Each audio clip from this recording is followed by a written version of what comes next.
بسم اللہ الرحمن الرحیم یا ایہا الذین آمنوا استعینوا بالصبر والصلاة اللہم نبر قلوبنا بالقرآن وزکن اخلاقنا بالقرآن وادخلنا فی الجنة بالقرآن ونجنا من النار بالقرآن اللہم آنس وحشتی فی قبری اللہم وحمنی بالقرآن العظیم واجعله لي اماما ونورا وهدى ورحمة اللهم ذكرني منهما نسيت وعلمني منهما جهلت وارزقني تلاوته آناء الليل وآناء النهار واجعله لي حجة يا رب العالمين آمنت بالله صدق الله مولانا العظيم وبلغنا رسوله النبي الأمير الكريم ونحن على ذلك لمن الشاهدين والشاكرين والحمد لله رب العالمين جہاں بانی عطا کر دے بھری جنت ہبا کر دے نبی مختار کل ہے جس کو جو چاہے عطا کر دے اور جہاں میں ان کی چلتی ہے وہ دم میں کیا سے کیا کر دے زمین کو آسما کر دے سریا کو سرا کر دے اور فرماتے ہیں میرے امام دل ہے وہ دل جو تیری یاد سے معمور رہا سر ہے وہ سر جو تیرے قدموں پہ قربان گیا اور انہیں جانا انہیں مانا نہ رکھا غیر سے کام للہ الحمد میں دنیا سے مسلمان گیا جان و دل ہوش و خرد سب تو مدینے پہنچے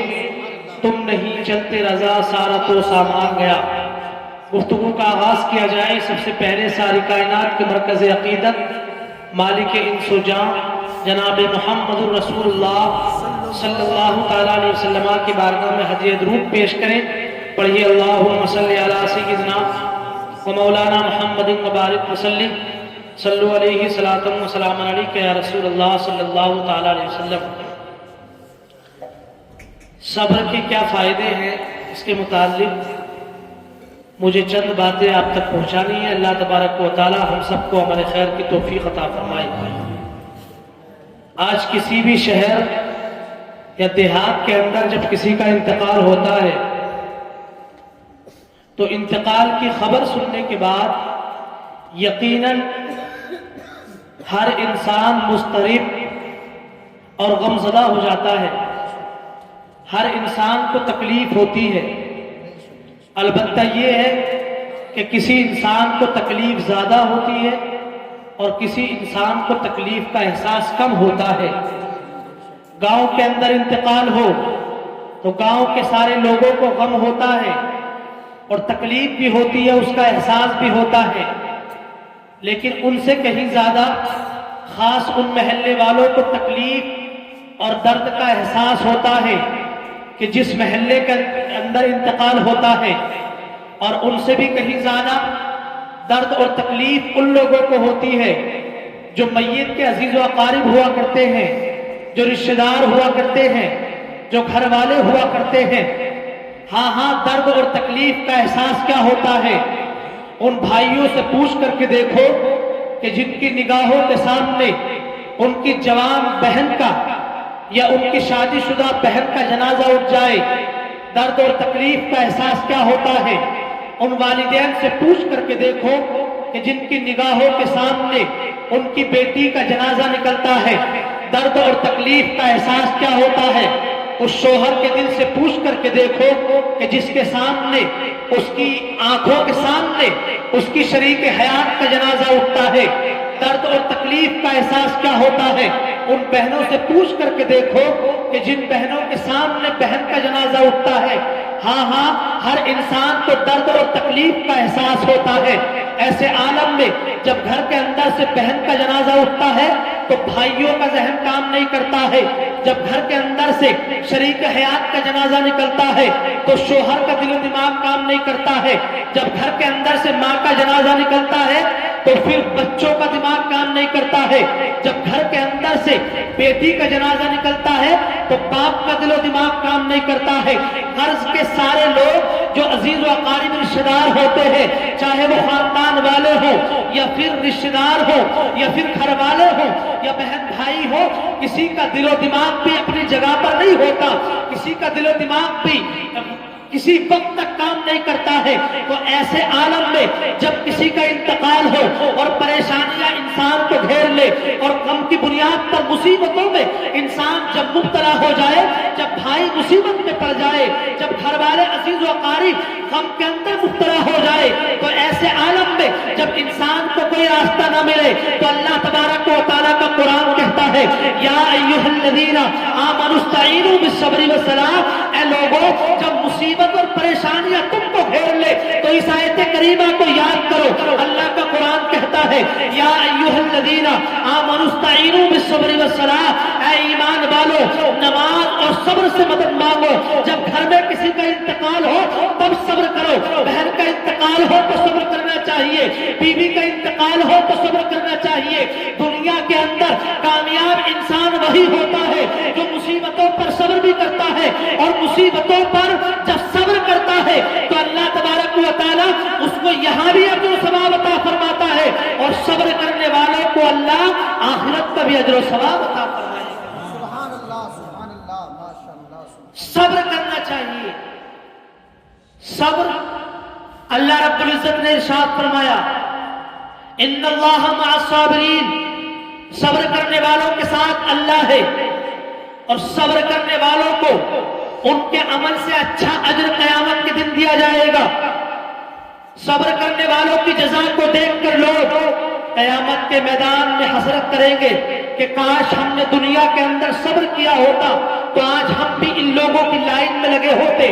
صبر یہ جنت کے خزانوں میں سے ایک خزانہ ہے، صبر جنت کی کنجی ہے۔ صبر کرنے والے اللہ کی طرف سے درود پاتے ہیں، صبر کرنے والے اللہ کی طرف سے ہدایت پاتے ہیں، اور صبر کرنے والے اللہ تبارک و تعالیٰ کی طرف سے رحمت پاتے ہیں۔ تو صبر کرنے والوں کو اللہ تبارک و تعالیٰ یہ تمام چیزیں عطا فرماتا ہے۔ اس لیے مسلمانوں ہمیں اور آپ کو چاہیے زندگی کے ہر موڑ پر صبر کرے۔ اگر کوئی پریشانی آئے تب صبر کرنا چاہیے، کسی کا انتقال ہو تب بھی صبر کرنا چاہیے، کوئی مصیبت ہو تب بھی ہمیں اور آپ کو صبر کرنا چاہیے۔ اس لیے کہ دنیا کے اندر کامیاب وہی لوگ ہوتے ہیں جو مصیبتوں پر صبر کرتے ہیں، دنیا کے اندر کامران وہی لوگ ہوتے ہیں جو مصیبتوں پر صبر کرتے ہیں۔ انبیاء اکرام نے مصیبتوں پر صبر کیا، اور صبر کرنے والوں صبر کرنے کے بعد ساری دنیا کے لوگوں کو درس دیا ہے کہ دنیا میں اور آخرت میں اللہ کی جانب سے جزا چاہتے ہو اور اجر و ثواب چاہتے ہو تو دنیا میں صبر کرو،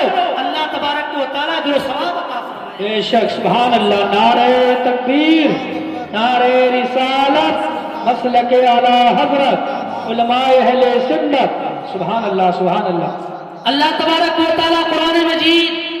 برہان رشید کے اندر ایک جگہ ارشاد فرماتا ہے وَلَنَبْلُوَنَّكُمْ بِشَيْءٍ مِّنَ الْخَوْفِ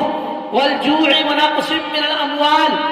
وَالْأَنفُسِ وَالثَّمَرَاتِ وَبَشِّرِ الصَّابِرِينَ۔ اللہ فرماتا ہے ہم تم کو آزمائیں گے، کچھ بھوک کے ذریعے، کچھ خوف کے ذریعے، جان مال اور پھلوں کی کمی کے ذریعے سے۔ وَبَشِّرِ الصَّابِرِينَ، محبوب صبر کرنے والوں کو خوشخبری سنا دو۔ تو اللہ تبارک و تعالیٰ انسان کو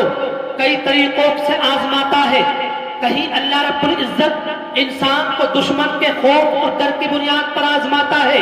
کہیں اللہ تبارک و تعالیٰ بھوک کے ذریعے آزماتا ہے، کہیں اللہ تبارک و تعالیٰ جان کے ذریعے آزماتا ہے، کہیں مالوں کی کمی کے ذریعے، اور کہیں پھلوں کی کمی کے ذریعے اللہ تبارک و تعالیٰ آزماتا ہے۔ یاد رکھو انسان کی زندگی میں قدم قدم پر آزمائشیں ہیں، لیکن دنیا میں کامیاب وہی ہوا ہے جو آزمائشوں پر صبر کرتا ہے۔ آج رضیہ بانو کا 40 دن پہلے انتقال ہوا، یہ گھر والوں کے لیے آزمائش ہے اور اللہ کی طرف سے آزمائش ہے۔ یہ انتقال ہونا یہ گھر والوں کی اللہ کی طرف سے آزمائش ہوتی ہے، اور اللہ تبارک و تعالیٰ نے انبیاء اکرام کو آزمایا ہے۔ آپ ذرا اٹھا کر کے دیکھیں تفسیر صراط الجنان کو، تفسیر خزائن العرفان کو، تفسیر خازن کو، تفسیر تبیان القرآن کو، تفسیر روح البیان کو، آیت کریمہ کی تفسیر کے اندر تمام مفسرین نے لکھا ہے کہ حضرت موسیٰ علیہ نبی علیہ السلام کو اللہ تبارک و تعالیٰ نے آزمایا ہے، اور مدین سے مصر کی جانب انہوں نے ہجرت کی ہے، یہ اللہ کی طرف سے ان کی آزمائش تھی۔ حضرت یعقوب علیہ السلام اپنے بیٹے کی جدائیگی کی بنیاد پر 80 سال تک لگاتار روتے رہے، یہاں تک کہ حضرت یعقوب علیہ السلام نے ارشاد کیا فصبر جمیل، تو میرا صبر اچھا ہے، میں صبر کروں گا۔ یہاں تک کہ مفسرین نے لکھا ہے 80 سال تک روتے رہے، اور رونے کی بنیاد پر یہ جو کالی کالی آنکھ کے اندر پتلی ہے یہ رونے کی بنیاد پر سفید ہو گئی تھی۔ اللہ اکبر، یہ اللہ کی جانب سے ان کی آزمائش تھی۔ حضرت ایوب علیہ السلام کو بیماری کے اندر مبتلا کیا گیا، یہ اللہ کی طرف سے ان کی آزمائش تھی۔ ان کی اولاد اور مال کو ختم کر دیا گیا، یہ اللہ کی طرف سے ان کی آزمائش تھی۔ حضرت ابراہیم علیہ السلام کو نار نمرود کے اندر ڈالا گیا، یہ اللہ کی طرف سے ان کی آزمائش تھی۔ بیٹے کی قربانی کو طلب کیا گیا، یہ اللہ کی طرف سے ان کی آزمائش تھی۔ حضور علیہ السلام کو طائف کے میدان میں ظالموں نے پتھر سرکار کے جسم پر مارے، جس کی بنیاد پر خون نکلا، یہ اللہ کی طرف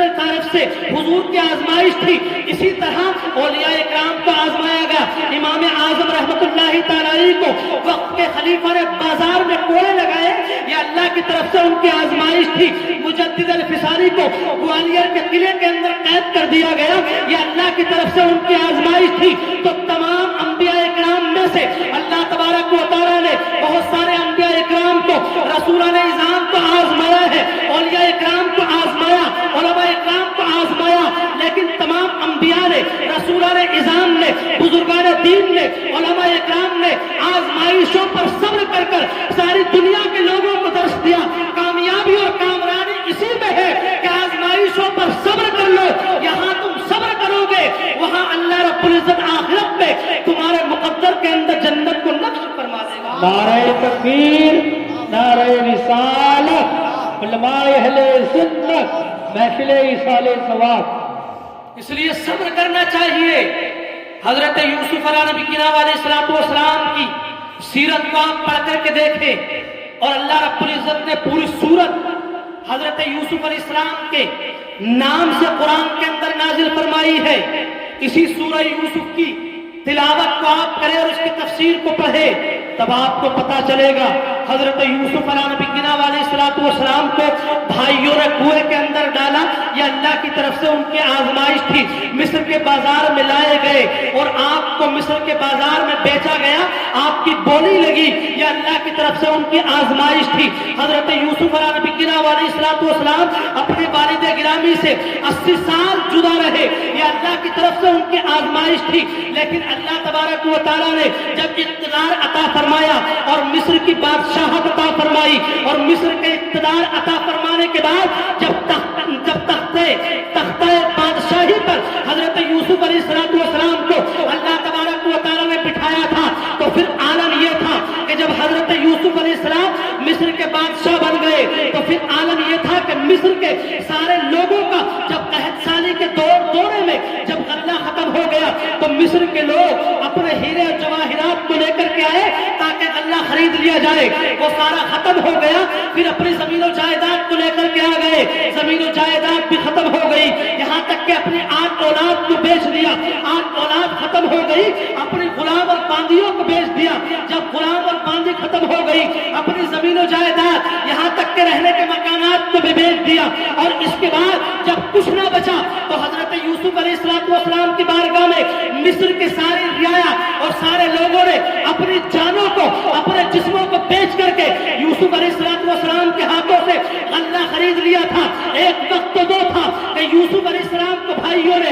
کنویں کے اندر ڈالا، یہ اللہ کی طرف سے آزمائش تھی، اور صبر کرتے رہے۔ مصر کے بازار میں لایا گیا لیکن صبر کرتے رہے۔ لیکن جب اقتدار کی کرسی پر بیٹھتے ہیں تو جن لوگوں نے آپ کی بولیاں لگائی تھی ان لوگوں کو غلام بنا کر اور عورتوں کو باندی بنا کر اللہ رب العزت نے حضرت یوسف علیہ السلام کے قدموں میں لا دیا، اور مفسرین نے لکھا یہ سب کچھ جو ہوا، اور اللہ نے یہ جو جزا عطا فرمائی کہ مصر کی ساری رعایا کو، سارے لوگوں کو اور ساری عورتوں کو جو باندی اور غلام بنا کر جناب حضرت یوسف علیہ السلام کے قدموں میں لا کر کے کھڑا کر دیا تھا۔ تو تفسیر خازن کو اٹھا کر کے دیکھو، صراط الجنان کو دیکھو، روح البیان کو دیکھو، سارے مفسرین نے لکھا یہ جو اس قدر اللہ نے جزا حضرت یوسف علیہ السلام کو عطا فرمائی، یہ کسی اور چیز کی بنیاد پر نہیں بلکہ یہ مصیبت اور پریشانیوں پر صبر کی بنیاد پر اللہ بے شک، سبحان اللہ، سبحان اللہ،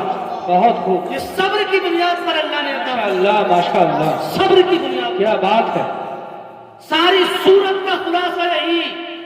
کہ اللہ نے ان کو جو اقتدار عطا فرمایا اور یہ سب کچھ جو عطا کیا یہ صبر کی بنیاد پر عطا کیا ہے. اس لیے ہمیں اور آپ کو چاہیے جب گھر کے اندر سے انتقال ہو تو پھر ہمیں صبر کرنا چاہیے. بیٹی کا انتقال ہو تو صبر کرنا چاہیے. بیٹے کا انتقال ہو تب بھی صبر کرنا چاہیے. ہر حال میں ہمیں صبر سے کام لینا چاہیے. حضور علیہ الصلوۃ والسلام کے پیارے دیوانوں، حضور صدر الشریعہ رحمۃ اللہ تعالی علیہ بہار شریعت کے اندر ایک جگہ لکھتے ہیں کہ بے صبری کرنے کی بنیاد پر دوہرا نقصان ہوتا ہے. مفتی صاحب کلّہ تشریف فرمائے. دوہرا نقصان، ایک تو قیامت ویسے ہی ٹوٹی ہوتی ہے. انتقال کرنے کی بنیاد پر جو بندہ انتقال کرتا ہے اس کا غم ہوتا ہے، اور اوپر سے صبر کرنے کی بنیاد پر جو ہمیں اجر و ثواب ملنے والا تھا بے صبری کر کے ہم اس کو بھی کھو دیتے ہیں. تو ادھر بے صبری کی جزا ہم کو نہیں ملتی ہے، یعنی صبر کرتے تو جزا ملتی، لیکن بے صبری کر لی ہے تو وہ جزا بھی ختم ہو گئی اور اوپر سے انتقال ہو گیا تو دوہری قیامت ہو گئی. اس لیے مسلمانوں ہمیں اور آپ کو صبر سے کام لینا چاہیے. ہمارے بزرگان دین نے کس طرح صبر کیا، آئیے میں آپ کو ایک دو روایتیں سناؤں اور پھر اپنے گفتگو کو ختم کرتا ہوں. میں چل کے بولے سبحان اللہ. حضور علیہ الصلوۃ والسلام جب معراج کے لیے تشریف لے کر کے گئے تو جناب جبرائیل ساتھ میں ہے. حضور ارشاد فرماتے ہیں میں ایک مقام سے گزرتا ہوں تو اس مقام پر سے جب میں گزرا تو مجھے بڑی اچھی خوشبو محسوس ہوئی. میں نے جناب جبرائیل سے ارشاد فرمایا جبرائیل یہ خوشبو کیسی ہے؟ تو جناب جبرائیل عرض کرتے یا رسول اللہ فرعون کی بیٹی کے سر میں کنگا کرنے والی عورت اور اس کے بچوں کی یہ خوشبو ہے. حضور علیہ السلام نے ارشاد فرمایا معاملہ کیا ہے؟ تو جناب جبرائیل عرض کرتے یا رسول اللہ ایک مومنہ خاتون فرعون کی بیٹی کے سر میں کنگا کر رہی تھی اور اللہ نے اس کو ایمان کی دولت سے مالا مال فرمایا. اور یہ عورت ایک دن کنگا کر رہی تھی، بالوں میں کنگا کرنے کی بنیاد پر اس کے ہاتھ سے کنگا چھوٹ کر زمین پر گر گیا، اور جیسے ہی کنگا زمین پر گرتا ہے اس نے بسم اللہ کہہ کر کنگا اٹھایا. فرعون کی بیٹی کہتی ہے کیا اللہ سے مراد میرا باپ ہے؟ تو مومنہ عورت کہتی ہے تیرا باپ نہیں بلکہ میرا اللہ تو وہ ہے جس نے ساری کائنات کو پیدا کیا ہے، جو تیرے باپ کا بھی رب ہے، جو تیرا بھی رب ہے اور میرا بھی رب ہے، ساری کائنات کو پیدا کرنے والا ہے. فرعون کی بیٹی جب اتنا بات سنتی ہے تو کہتی ہے کیا میں بات اپنے باپ کے دربار میں پہنچا دوں؟ تو مومنہ عورت کہتی ہے ہاں ہاں اپنے باپ کے دربار میں اس بات کو پہنچا دے. جب فرعون کے دربار میں اس کی بیٹی نے یہ بات اس مومنہ خاتون کی پہنچائی تھی تو فرعون غضبناک ہو گیا اور اس نے دربار کے اندر اسی عورت کو بلایا اور بلانے کے بعد کہتا ہے یا فلانا الا کہ رب غیری، اے فلاں عورت کیا میرے علاوہ تیرا اور کوئی بھی رب ہے؟ تو مومنہ خاتون برجستہ کہتی ہے ہاں ہاں میرا رب تو وہ ہے جس نے ساری کائنات کو وجود بخشا ہے، جس نے ساری کائنات کو پیدا کیا ہے. فرعون غصے سے تربلا اٹھا اور کہتا ہے کہ پیتل کے کڑاہوں میں تیل گرم کر دیا جائے، اور جیسے ہی تیل گرم ہو گیا حواریوں نے کہا تیل گرم ہو گیا. اس خاتون کے 3 بیٹے تھے. تیل گرم ہونے کے بعد پہلے بیٹے کو تیل کے اندر ڈالا لیکن خاتون صبر کرتی رہی. جب پہلے بیٹے کو تیل کے اندر ڈالا اور خاتون نے صبر کیا تو خاتون کہتی ہے فرعون میری ایک وصیت ہے، میرے انتقال کے بعد میرے بچے کی ہڈیوں کو اور میری ہڈیوں کو ایک کپڑے کے اندر لپیٹ کر کے ایک قبر کے اندر دفن کر دینا. فرعون کہتا ہے یہ بات پائے تکمیل تک پہنچانا یہ میرے ذمے پر ہے، یہ کام میرا ہے. اس ظالم نے اس عورت کے دوسرے بچے کو بھی کھولتے ہوئے تیل کے کڑاہوں کے اندر ڈال دیا لیکن خاتون صبر کرتی رہی. اب تیسرا بچہ جو دودھ پی رہا تھا اور ظالم فرعون نے اس خاتون کی گود سے جب بچے کو لینا چاہا تھا تو خاتون نے اپنے قدموں کو پیچھے ہٹایا اور جیسے ہی پیچھے ہٹاتی ہے خاتون تو کائنات کے اندر 11 بچوں نے اپنی ماں کی گود سے کلام کیا ہے، جن بچوں میں سے حضرت عیسیٰ علیہ السلام بھی ہے اور ایک یہی بچہ ہے جس بچے کو اللہ نے بولنے کی طاقت و قوت عطا فرمائی اور بچہ اپنی ماں کی گود سے کہتا ہے یا اماہ اقتحمی فإن عذاب الدنیا احبن من عذاب الآخرہ آخرہ، اے میری ماں اپنے قدموں کو پیچھے مت ہٹا، اس لیے کہ دنیا کی تکلیف یہ آخرت کے عذاب سے ہلکی ہے۔ جب بیٹے کی زبان سے، ماں کی گود سے آواز آتی ہے تو ماں نے برجستہ اپنے بیٹے کو فرعون ظالم کے ہاتھ میں دے دیا اور پھر بچے کو کھولتے ہوئے تیل کے اندر ڈال دیا گیا، لیکن خاتون صبر کرتی رہی اور صبر کا دامن تھام کر کے ساری دنیا کی عورتوں کو درس عبرت دے کر کے چلی گئی کہ ایک بیٹے کی جان جاتی ہے تو جانے دے، دوسری کی جاتی ہے جانے دے، عشیر خوار بچہ بھی اگر تیل کے اندر جاتا ہے تو جانے دے، لیکن کامیابی اسی میں ہے کہ انتقال چاہے جتنے بچے کر جائے لیکن صبر کا دامن اگر تمہارے ہاتھ میں ہے تو اللہ تم کو یہاں بھی کامیابی عطا فرمائے گا، اور بات مرنے کے اللہ قبر و حشر کے اندر بھی کامیابی عطا بے شک، سبحان اللہ سبحان اللہ، ماشاء اللہ ماشاء اللہ۔ کامیابی عطا فرمائے گا۔ اس لیے میری ماں اور بہنوں صبر کرنا سیکھو، صبر کرنا چاہیے۔ اس طرح رو رو کر بیان بازی کرنا، گال پیٹنا، گریبان چاکنا یہ شریعت کے اندر جائز نہیں ہے۔ صبر سے کام لے، صبر بہت بڑی دولت ہے۔ آج مسلمان کا عالم بھی یہی ہے، تھوڑی سی مصیبت پریشانی آئے تو پھر جگہ جگہ پر شکایتیں ہیں، شکوے ہیں۔ اللہ ارشاد فرماتا ہے لَئِن شَكَرْتُمْ لَأَزِيدَنَّكُمْ وَلَئِن كَفَرْتُمْ إِنَّ عَذَابِي لَشَدِيدٌ، اگر میری نعمتوں کا شکریہ ادا کرو گے اور زیادہ عطا فرماؤں گا، اور اگر میری نعمتوں کا انکار کیا میرا عذاب بڑا سخت ہے۔ اس لیے ہر معاملے میں صبر کرنا چاہیے۔ آقا کریم علیہ الصلوۃ والسلام کے پیارے دیوانوں، حضرت ام سلیم رضی اللہ تبارک و تعالی عنہا کے بطن مبارک سے حضرت ابو طلحہ انصاری کی ولادت ہوتی ہے، اور اس کے بعد بچپن کے عالم میں ان کا انتقال ہو گیا، اور ان کے شوہر جناب ام سلیم کے باہر گئے ہوئے تھے، اور انہوں نے اپنے بچے کو انتقال کے بعد چھپا کر کے رکھ دیا،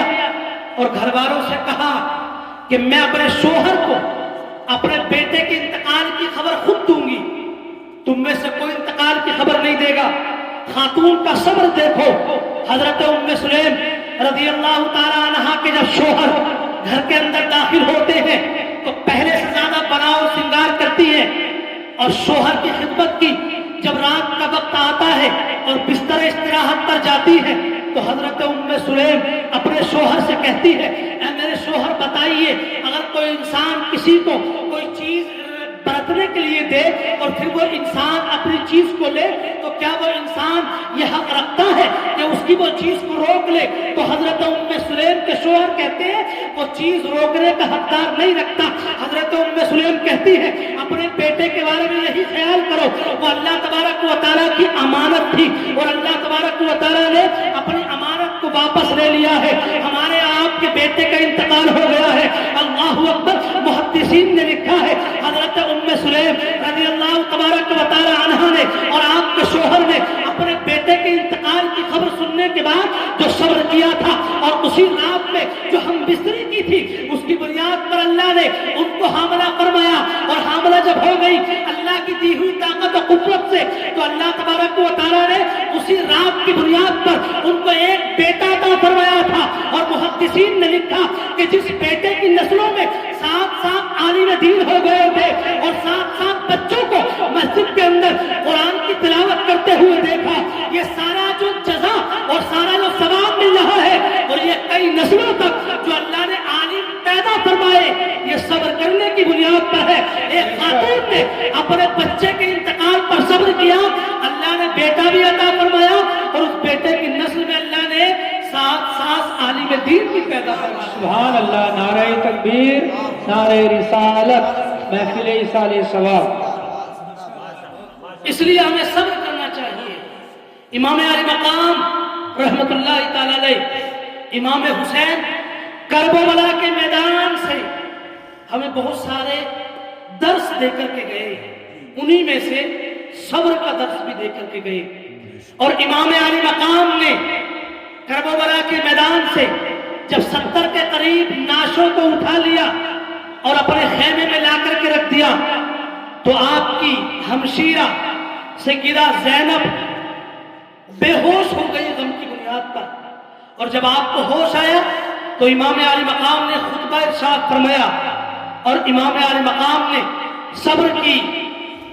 ایسی مثال پیش کی ہے کہ رہتی دنیا تک اس طرح صبر کی مثال ہمیں اور آپ کو نہیں مل سکتی ہے۔ امام عالی مقام رضی اللہ تبارک و تعالی عنہ کی بہن سیدہ زینب جب ہوش میں آتی ہے تو پھر امام عالی مقام نے ارشاد فرمایا تھا، اے میری بہن سنو، اتق اللہ وتعزى بعزاء اللہ واعلمی ان اہل الارض یموتون واہل السماء لا يبقون وان كل شيء هالك الا وجه الله ابي خير مني وابي خير مني وامي خير مني واخي خير مني ولي وله ولكل مسلم برسول الله اسوة۔ اے میری بہن زینب سنو، اللہ تبارک و تعالیٰ سے ڈرتی رہنا اور اللہ تبارک و تعالیٰ کی رضا پر راضی رہنا، اس لیے کہ زمین والے انتقال کر جائیں گے، اور یقین رکھنا یہ آسمان والے بھی ہمیشہ رہنے والے نہیں ہیں۔ میرے باپ مجھ سے بہتر تھے، وہ بھی انتقال کر گئے، میری ماں مجھ سے بہتر تھی، وہ بھی انتقال کر کے چلی گئی، میرے بھائی امام حسن مجتبی مجھ سے بہتر تھے، وہ بھی انتقال کر کے چلے گئے، ولی والا ہوں اے میری بہن میرے لیے اور تیرے لیے بھی اور ساری کائنات کے لوگوں کے لیے نانا جان کی پیر بھی بہتر ہے، حضور کی اتباع بہتر ہے۔ اور امام عالی مقام رضی اللہ تبارک و تعالی عنہ آگے ارشاد فرماتے ہیں، یا اخیت انی اقسم علیک لا تشقی علی جیبا ولا تخمشی علیک وجہا ولا تدعی علیک بالبیل والثبور ان انا ہلکت۔ اے میری بہن زینب، میں تجھے اللہ کی قسم اٹھا کر کے کہتا ہوں، کرب و بلا کے میدان میں جب ظالم اپنے ہاتھوں کو میرے خون سے رنگین کر لے اور میں شہادت کا جام نوش کر لوں تو میری شہادت کے بعد اپنا چہرہ مت پیٹنا، تم گریبان مت چاک کرنا، تم شور اور واویلا مت بچانا، صبر سے کام لینا۔ یہ امام علی مقام نے کرب و بلا کے میدان سے اپنی بہن سیدہ زینب کو صبر کی تلقین فرمائی، اور ساری دنیا کے لوگوں کو، ساری دنیا کی عورتوں کو یہ درس عطا فرمایا، بھائی کا انتقال ہو تو صبر کرنا چاہیے، بیوی کا انتقال ہو تب بھی صبر کرنا چاہیے، بچوں کا انتقال ہو تب بھی صبر کرنا چاہیے، اس لیے کہ دنیا میں کامیابی انہیں کے قدم چومتی ہے جو مصیبتوں پر اور پریشانیوں پر صبر کرتے ہیں۔ صبر کرنے والے یہاں بھی کامیاب ہیں اور بعد مرنے کے انشاءاللہ قبر پر حشر کے اندر بھی کامیاب ہیں۔ اس لیے صبر کرنا چاہیے، صبر کرنا چاہیے۔ آقا کریم علیہ السلام کی پیاری دیواروں سیدنا شیخ ابو الحسن رحمت اللہ تعالی علیہ یہ بیان کرتے ہیں کہ میں خانہ کعبہ کا طواف کر رہا تھا، اچانک سے میری نظر ایک ایسی خاتون پر پڑی جو بڑی حسین و جمیل تھی، جس کا چہرہ چمک رہا تھا۔ سیدنا شیخ ابو الحسن رحمت اللہ تعالی علیہ یہ بیان کرتے ہیں کہ میں نے اپنے دل ہی دل میں کہا کہ شاید خوشحالی کی بنیاد پر، اور اس کو کوئی غم نہیں ہے، یہ غم سے آزاد ہے، غم سے آزادی اور خوشحالی کی بنیاد پر اس کا چہرہ چمک رہا ہے، لیکن کسی چیز کی بنیاد پر اس عورت نے سن لیا، اور عورت کہتی ہے کیا کہہ رہے ہو؟ کیا میں غم سے آزاد ہوں؟ میں خوشحال ہوں، مجھے کوئی غم نہیں ہے۔ وہ عورت کہتی ہے سنو، مجھے غم بہت ہے لیکن میں صبر کر رہی ہوں، اور میری صبر کی داستان سننا چاہتے ہو تو سنو۔ یہ عورت کہتی ہے کہ میرے 3 بچے تھے، ایک دن میرے شوہر نے ایک بکری کے بچے کو ذبح کیا، اور ذبح کرتے وقت میرے دونوں بچوں نے، ایک میرا بچہ شیر خوار تھا جو میری گود میں دودھ پی رہا تھا، میرے دونوں بچوں نے اپنے باپ کو بکری کا بچہ ذبح کرتے ہوئے دیکھ لیا، اور بکری کے بچے کو جب میرے شوہر نے ذبح کر دیا تو بڑے بھائی نے چھوٹے سے کہا کہ آؤ ہم دیکھتے ہیں اور ہم تم کو بتاتے ہیں کہ والد گرامی نے بکری کے بچے کو کیسے ذبح کیا۔ بڑے بھائی نے چھری کو اٹھایا اور چھوٹے بھائی کو زمین پر لٹانے کے بعد اس کی گردن پر چھری چلا دی، جس کی بنیاد پر جب خون بہتا ہے تو پھر اس سے ضبط نہ کر پایا، اور پھر یہ جب صبر نہ کر پایا تو اپنے بھائی کے خون میں ناتا ہوا دیکھ کر پہاڑ کی چوٹی پر چلا گیا، اور پیچھے پیچھے شوہر یعنی باپ اس کے جاتا ہے، لیکن باپ بھی لوٹ کر کے نہیں آیا، اور کہتی ہے یہ عورت باپ تو بھوک اور پیاس کی شدت کی بنیاد پر پہاڑوں پر اپنی جان دے دیتا ہے، لیکن جو میرا بیٹا تھا جو اپنے بھائی کی گردن پر چھری چلانے کے بعد گیا تھا، اس کو بھیڑیے پھاڑ کر کے کھا گئے تھے، وہ تینوں تو لوٹ کر کے نہیں آئے، اور میں اپنے بچے کو جس کے میرے بچے کے گلے پر چھری چلائی تھی، جب اس کو دیکھنے کے لیے گئی اور چھوٹے بچے کو چولہے کے قریب رکھ کر کے گئی تھی، اس چھوٹے بچے نے اپنے اوپر کھولتی ہوئی ہانڈی کو اڑیل لیا تھا، جس کی بنیاد پر وہ انتقال کر گیا۔ اور ان تین بچوں کے علاوہ میری ایک بیٹی بھی تھی، جو بیٹی اپنے بھائیوں کی خبر سنتی ہے تو خبر سننے کے بعد وہ صبر نہ کر پائی اور وہ بھی انتقال کر جاتی ہے۔ اللہ اکبر، یہ خاتون کہتی ہے یہ سارا رات جو میرے چہرے پر خوشحالی ہے، جو میرے چہرے پر چمک ہے، یہ میں صبر کر رہی ہوں، اور دنیا میں وہی لوگ کامیاب ہوتے ہیں جو صبر کے ساتھ کامیاب ہوتے ہیں، جو صبر کے ساتھ دنیا میں زندگی گزارتے ہیں۔ اس لیے پتا چلا اگر چہرے پر چمک چاہتے ہو تو صبر کرنا چاہیے، اگر دنیا میں کامیابی چاہتے ہو تو صبر کرنا چاہیے۔ اس لیے میری ماں اور بہنوں، اگر گھر میں کسی کا بھی انتقال ہو تو صبر کرو، یہاں بھی کامیابی ہے اور اللہ آخرت میں بھی کامیابی ہے۔ سبحان اللہ، سبحان اللہ۔ آخرت میں بھی اللہ کامیابی عطا فرمائے گا۔ اللہ رب العزت کی بارگاہ میں دعا ہے ہم سب کو ہمارے خیر کی توفیق عطا فرمائے۔ استغفر اللہ ربی من کل ذنب واتوب الیہ۔ السلام علیکم ورحمۃ اللہ وبرکاتہ۔